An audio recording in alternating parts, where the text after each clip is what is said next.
Hey, Matter of Life Doubters, it's me, Nikki Nolan. I am bringing you a mini episode with Melissa Byrne. She is a political organizer focused on canceling student debt, and this week senators announced movement in the direction of student loan cancellation. So I wanted to bring on Melissa to discuss what has been going on. She will be on a later full episode. Enjoy this mini episode.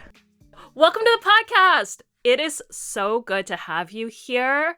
I am so happy to be here. I am very, very excited for this mini episode and kind of a sneak preview of what we're going to talk about later in the month. While we have you here, I would love to know who you are and what you've been up to lately. My name's Melissa. I do a lot of work around canceling student loan debt and making college free. And I have recently been up to, looking to see what this administration is doing to kickstart this work.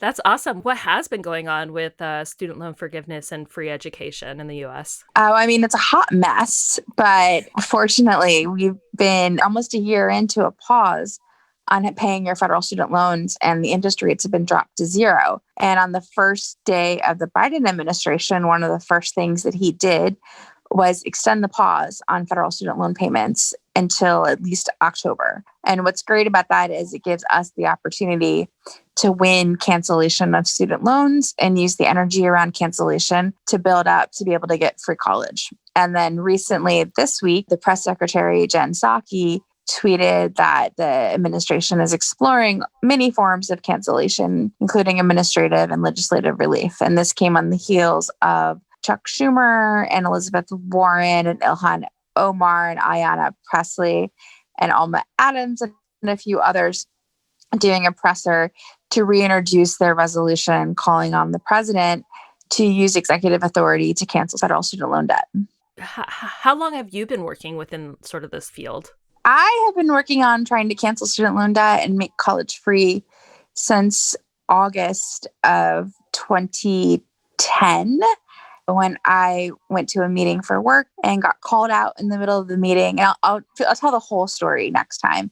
It's a bit of a taste. And I left that meeting realizing that having student loan debt wasn't my fault. It was a structural problem.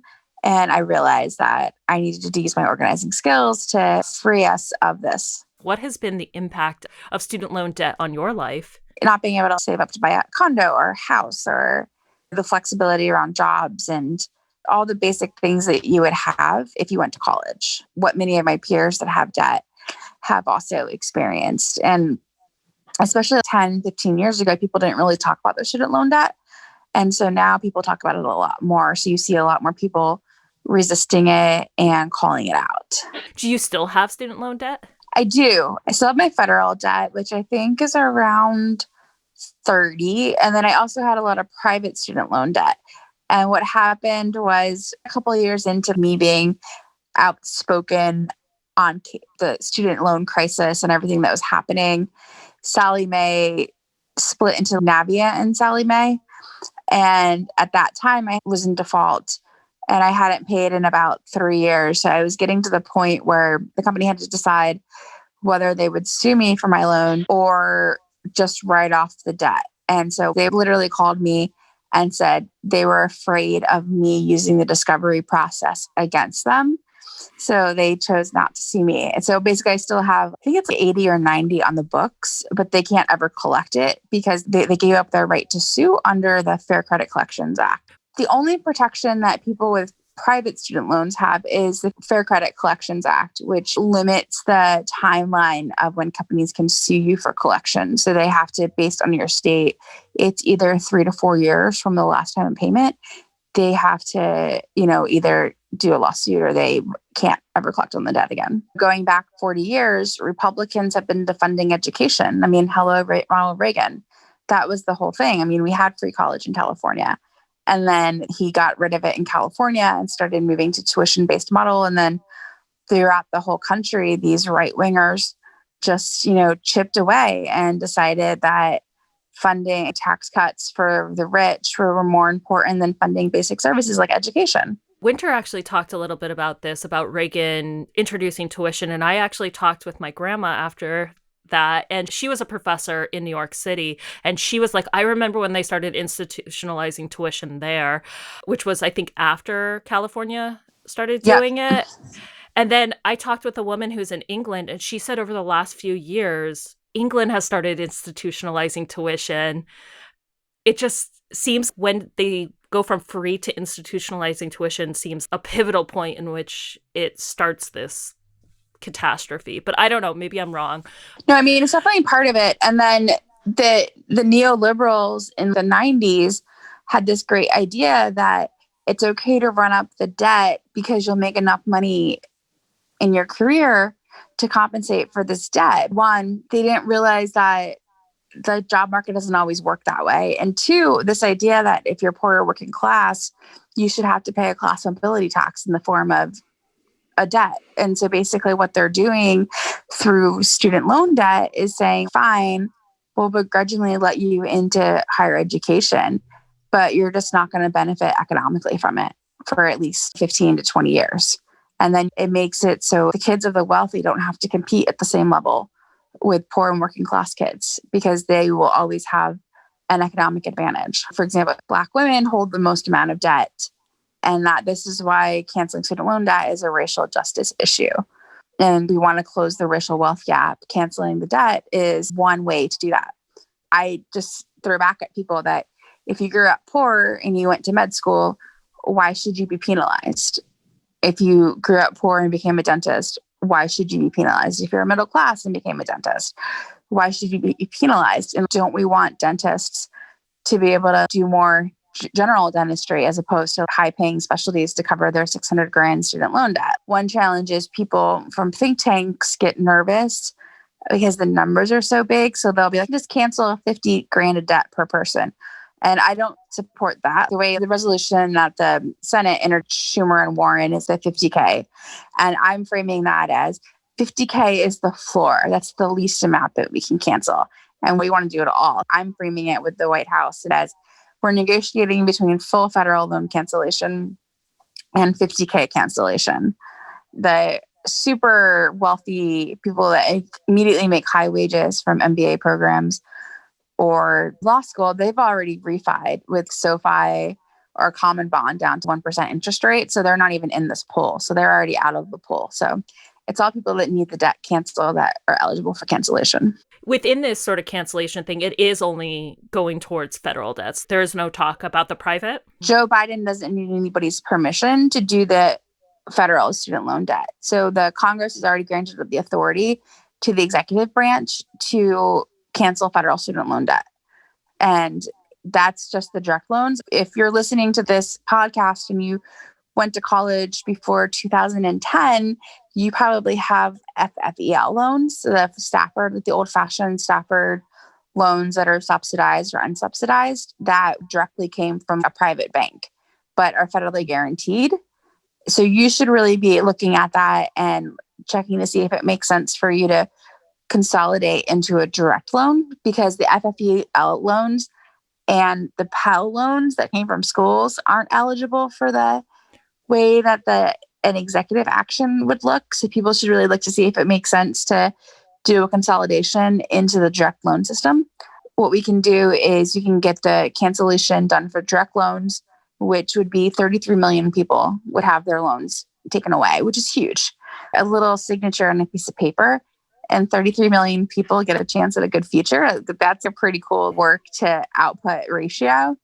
And then through legislation, we can tackle FFEL loans, the Pell loans, and then the private loans. From there, in that package, I would want to tie in free college for public schools going forward.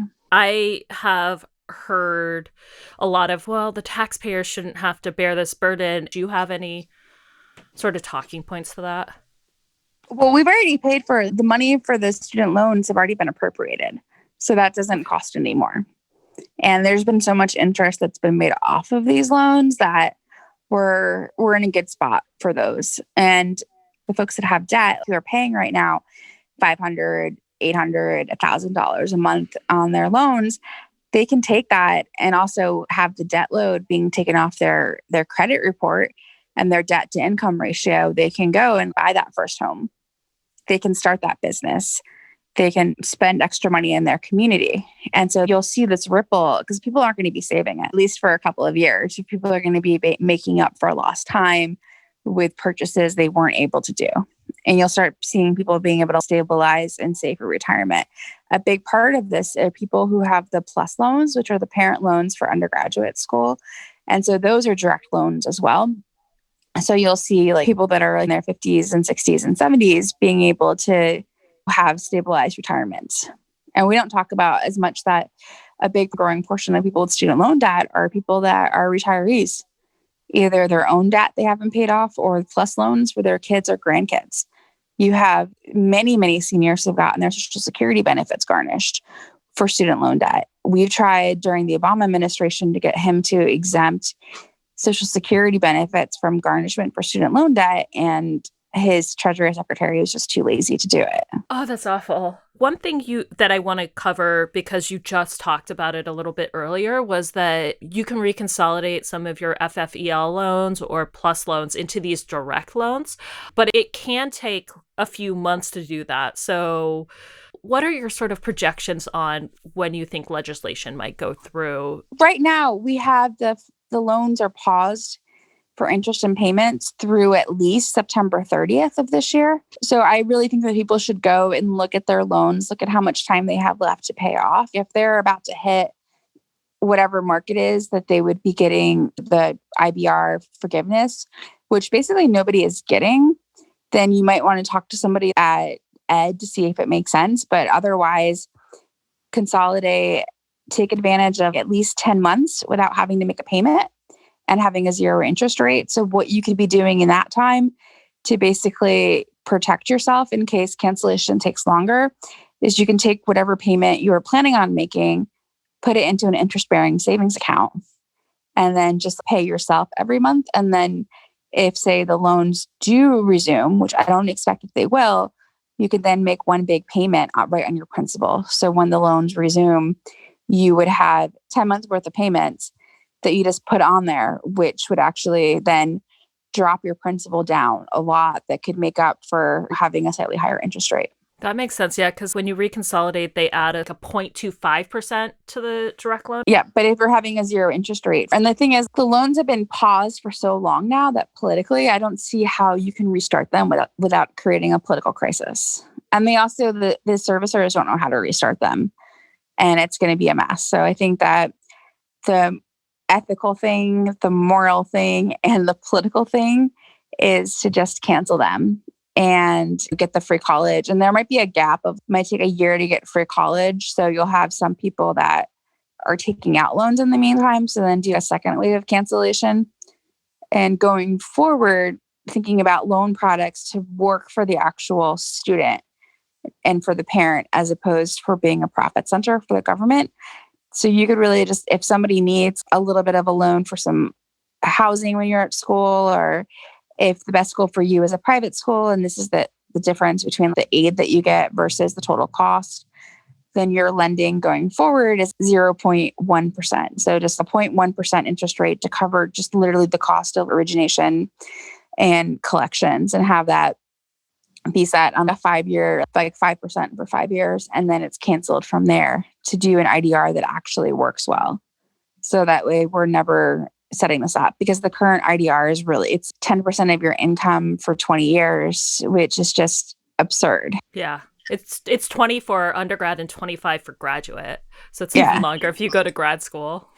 Yeah. And a lot of the graduate student debt is because the schools use graduate programs to fund their whole general fund. It's absurd. It was made up by people who just weren't there yet on the thinking of education being a right and not a gift from parents to children, or a tool for class. They wanted to basically take away the ability for class mobility. This is a good place because we're mini episoding. I want to, save a lot of this content for the longer episode. Is there anything that I haven't sort of asked you about? I just think everybody needs to be taking action and sharing their story. I want people doing like 3 things. One, y'all should follow me on Twitter at MCBYRNE, so you can keep updated on cool things to do around canceling student loan debt and making college free. Now that we have a good person in the White House, I recommend that you go to whitehouse.gov and send an email to the president. I want his correspondence team to get 5,000 emails this week through that form, letting people know their student loan story and why all the federal student loan debt should be canceled through EO. And then give your senator a call. Make sure that your senator and your congresspeople are hearing from you on the phone, because they do track what they hear on the phones. And, we're all stuck at home because of COVID. So if every day you spent 10 minutes on the phone calling your electeds, 202-224-3121 is the number. Save it in your phone. Give them a call every day and be, why aren't my loans canceled yet? So that way they keep the fire on everybody. And then if you don't have student loan debt, talk to people that have student loan debt and ask them to speak out. And when if you don't have debt and you hear other people saying, well, I paid off my loan, so they should too, be able to respond, no, because everybody deserves justice and we all have to go forward together in a really good way. Well, we've come to the end. It was so lovely talking to you today. I know. It was so great to talk to you. I am really excited about your project, Exploring Student Loan Debt. Matter of Life and Debt is produced by me, Nikki Nolan. Special thanks to F.A. Achman for creating the music and mastering the audio. Additional support and thanks to Sarah Tebow, who writes the information and transcripts about each episode. This podcast would not have been possible without them. Visit our website for more information, matteroflifeanddebt.com, where you can listen, read transcripts, get additional context to the subjects you just heard about. Subscribe, absolutely for free. That website again, matteroflifeanddebt.com. Thanks again for listening.